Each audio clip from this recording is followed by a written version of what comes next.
할렐루야. 주님의 놀라우신 은혜와 은총이 지금 우리 각자의 자리에서 예배하는 우리에게 충만하게 부어지게 될 줄로 믿습니다. 지금 우리가 함께 모여서 예배할 수 없고 지금은 각자의 자리에서 예배하지만 각자 있는 그 자리가 성소가 되어서 하나님의 임재가 충만한 은혜의 자리가 되시기를 간절히 소망합니다. 오늘 우리는 덮으시는 사랑이라는 제목으로 함께 은혜 나누고자 합니다. 교회는 유람선이 아닌 구조선이 되어야 합니다. 우리가 너무나도 잘 알고 있는 사실이죠. 우리끼리 평안하게 즐기고 또 파티를 하기 위한 어떤 유람선이 아니라 생명을 구하기 위해서 밤낮으로 일하는 구조선, 그것이 바로 하나님의 교회가 되어야 할 줄로 믿습니다. 교회라는 이 구조선은 늘 잃어버린 생명을 찾기 위하여서 분주해야 하고 죽어가는 생명을 살리기 위해서 응급처치로 그렇게 분주해야 합니다. 그런데 안타깝게도 오늘날 우리 교회의 모습을 살펴보면 어떻습니까? 우리끼리 뭉쳐서 단합하고 또 평안함 가운데 다른 영혼들을 향한 그 열정보다는 우리끼리 즐겁고 우리끼리 행복한 유람선과 같은 모습의 교회들이 참 많다는 것이 안타까운 현실입니다. 그러나 교회는 또 하나님께서 원하시는 교회의 모습은 단 한 사람일지라도 주께로 돌아오는 것을 기뻐하는 사람들이 모여서 한 마음으로 잃어버린 영혼을 구원할 수 있는 구조선이어야 할 줄로 믿습니다.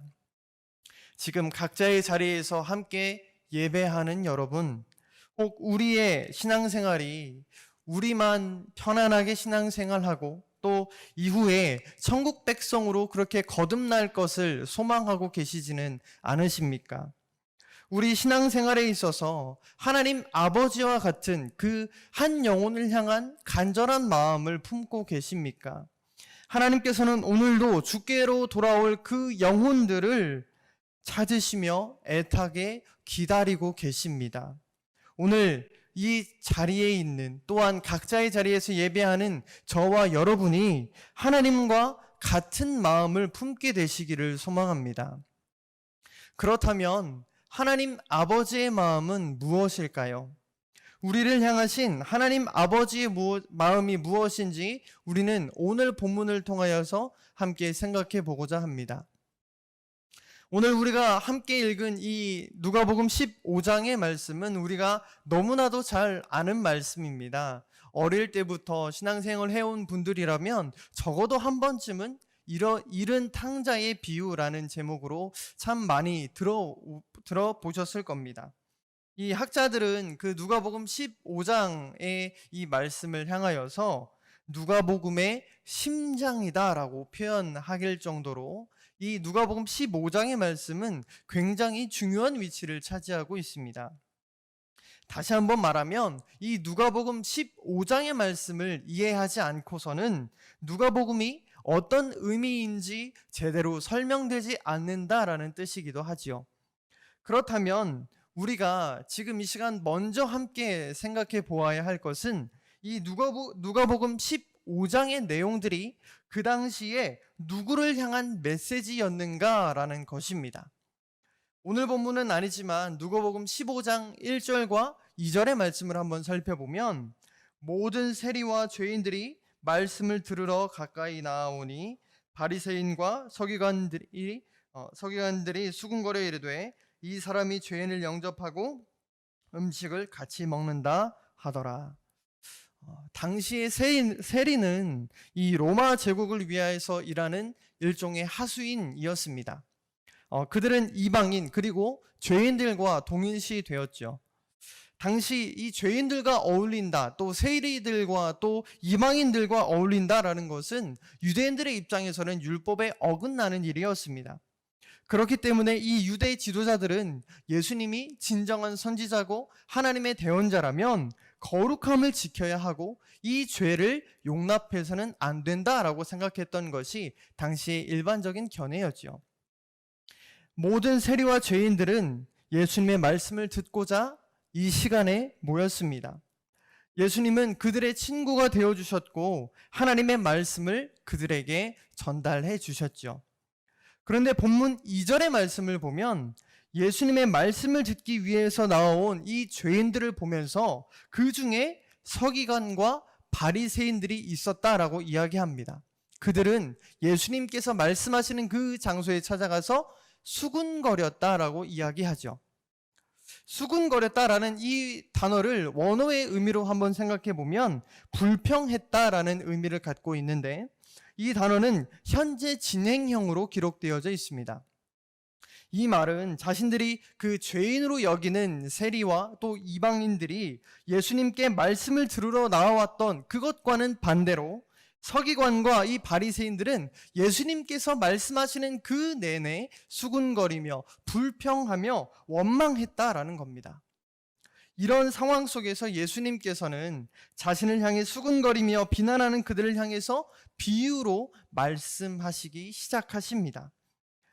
누가복음 15장을 쭉 살펴보면 총 3가지의 비유가 등장합니다. 하나는 잃어버린 양 한 마리를 간절하게 찾는 목자의 비유가, 또 두 번째는 잃어버린 드라크마를 찾은 여인의 비유가 등장하고, 마지막으로 오늘 본문인 잃은 아들의 비유가 등장합니다. 그렇기에 이 누가복음 15장 전체의 맥락을 살펴보면 무엇인가 잃어버리고 그것을 찾고 기뻐한 모습을 공통적으로 보여주고 있습니다. 즉 오늘 본문 역시 마찬가지로 아들을 잃어버리고 그 아들을 찾고 기뻐한 모습을 오늘 우리에게 보여주고 있다라는 것입니다.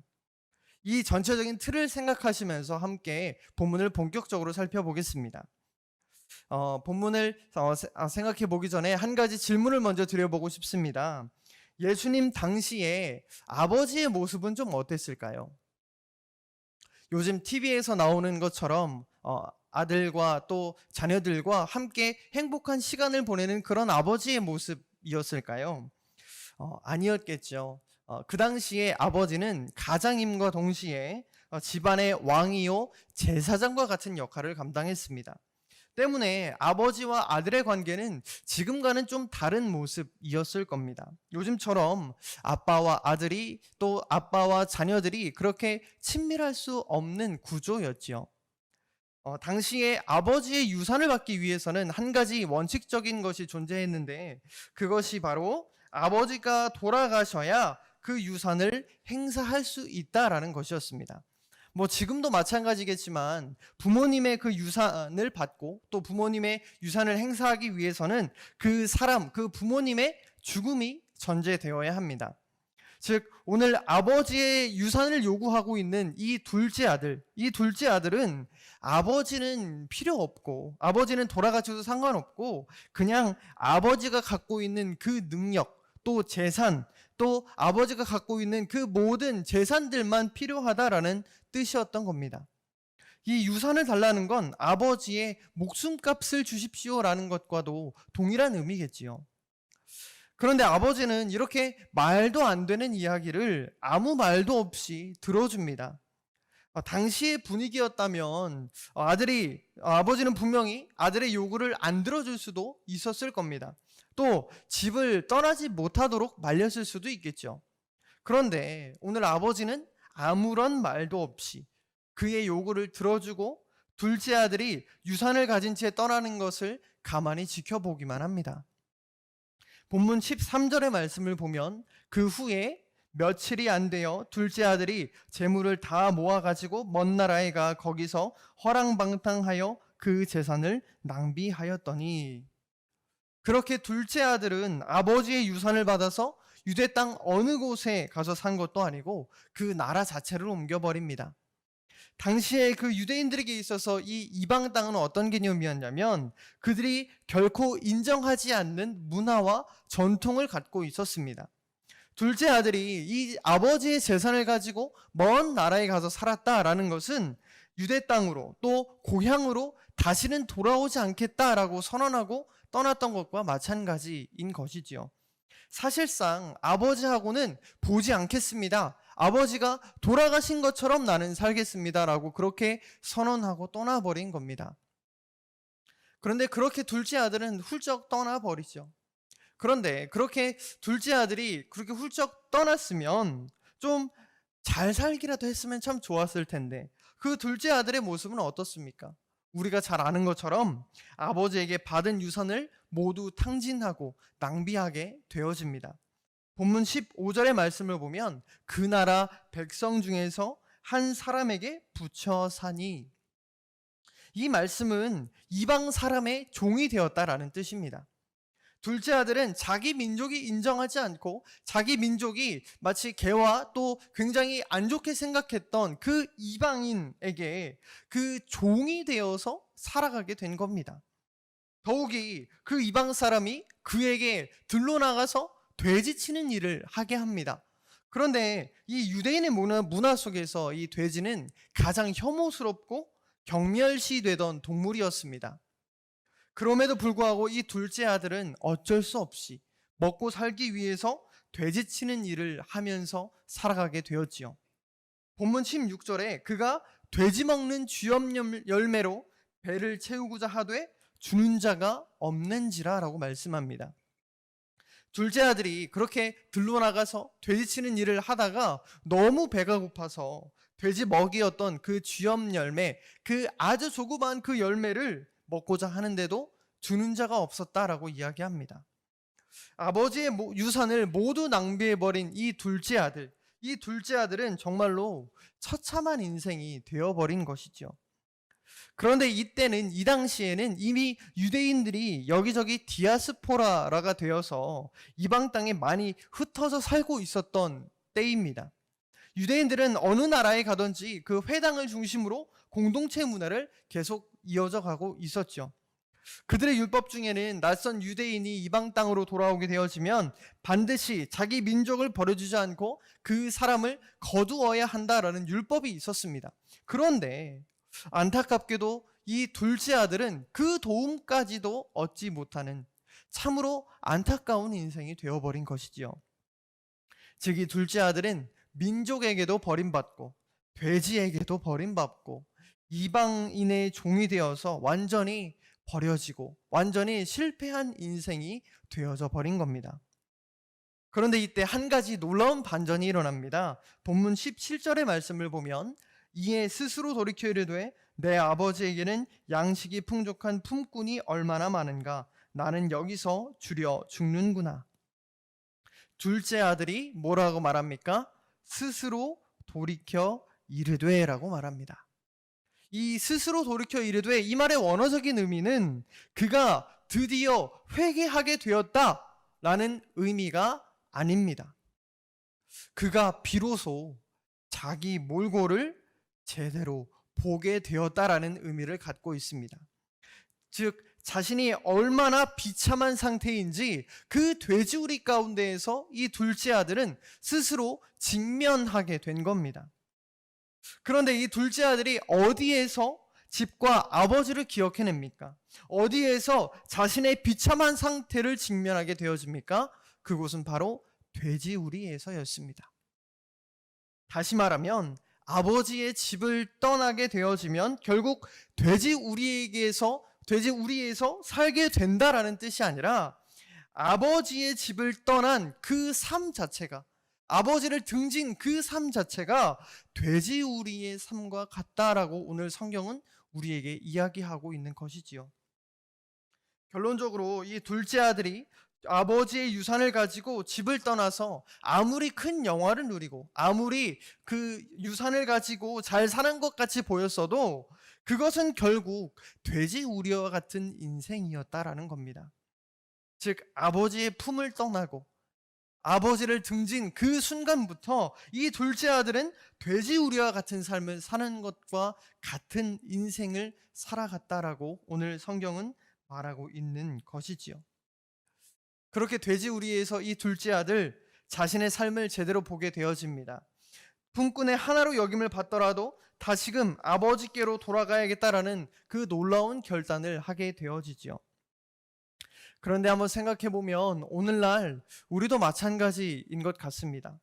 우리가 하나님께로 돌이키는 이 회개는 우리 자신의 모습을 직면하는 것에서부터 시작합니다.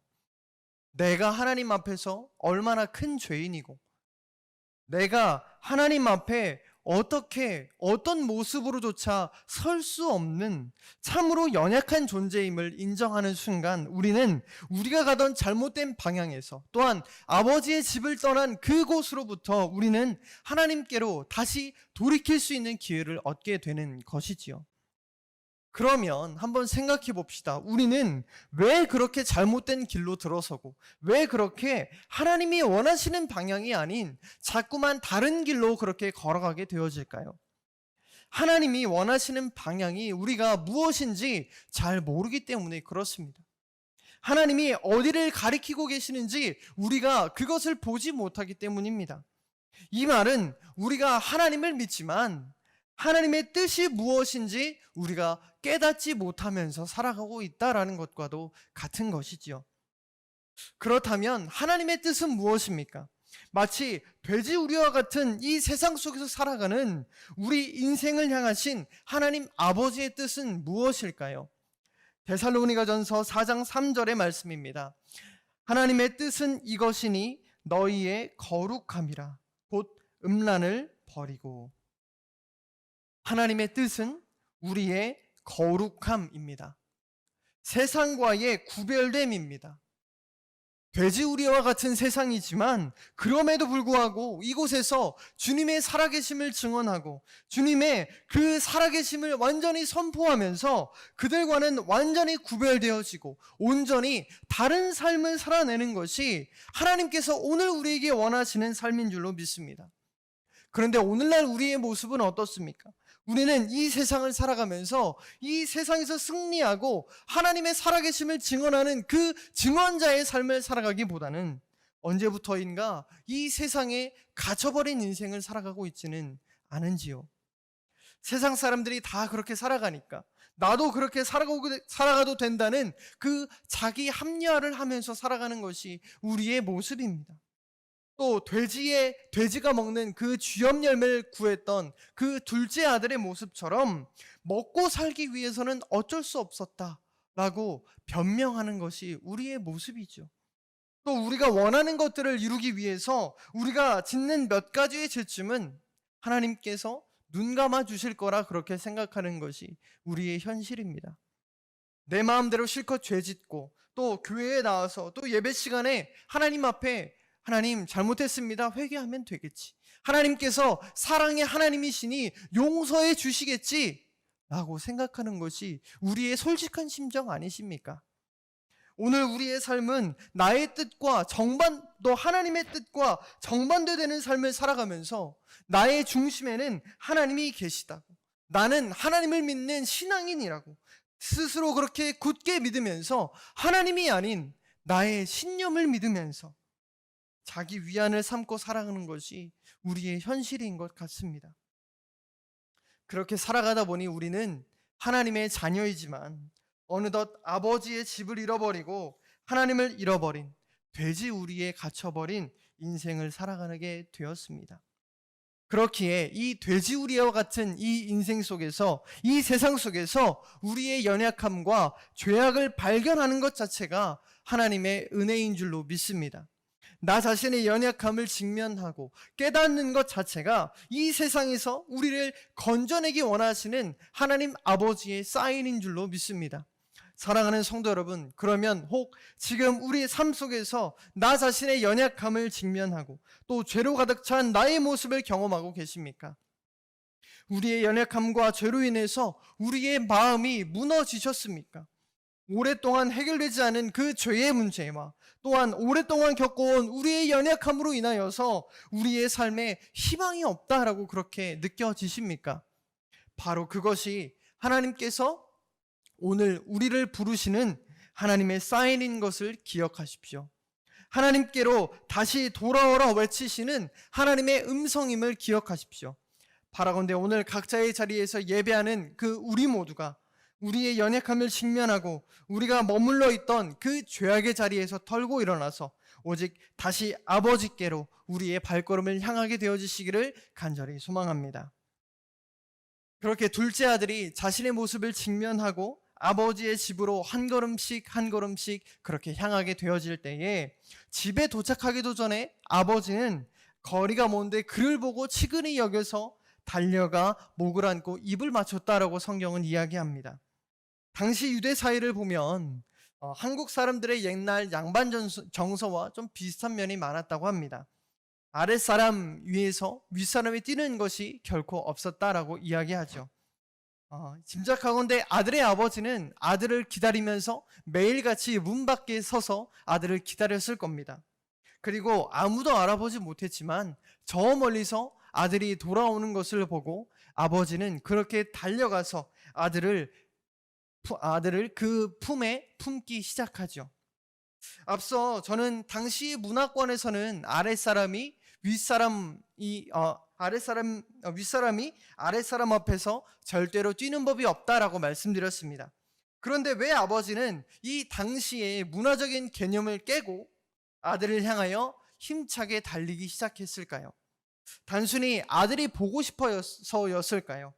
또 아들을 불쌍히 여겨서였을까요? 아버지가 달리는 데는 조금 더 성경적인 이유가 있습니다.